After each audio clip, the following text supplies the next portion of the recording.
Hello, I'm Tanu and you're watching Ingwa News. In a major breakthrough in the Ali Khan murder case at Gulistan Masjid, prime suspect Altaf Sayyed was arrested at Mumbai airport upon his arrival from Dubai. Authorities revealed that the Enforcement Directorate had also been tracking him in connection with the illegal asset worth crores, further intensifying the case against him.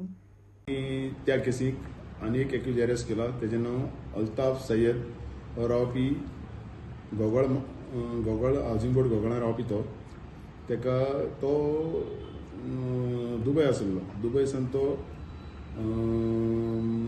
Bangalore एअरपोर्टार येयल्लो. तेजे पयलीं आमी तेजेर lookout notice काडली. तेन्ना एअरपोर्टार तेका इमिग्रेशनान धरलो आनी मागीर आमकां कळयलें. आमी कळटरी आमची टीम वचून तेका आमी हाडला आनी आमी तेका हाडून आतां इन्व्हेस्टिगेशन करून फुडली रिमांडाक आमी प्रोड्यूस करतले आनी रिमांड घेवन मुखाल्ली इन्व्हेस्टिगेशन करतले. त्याचो इन्वॉल्वमेंट कितलो आसा कितें सगळें काडटले. केन्ना धरिल्लो साहेब तेका पयर रातचो काल वचून टीम वचून घेवन येयली तेका. Okay Fatorda team. Fatorda police स्टेशनाची टीम वचून घेवन येयली. ओके सो आतां रिमांडाक व्हरतात. आतां रिमांडा व्हरतले तेका. आतां रिमांडा वचून फर्दर कितले रिमांड आमी कितले मेळटा पळय.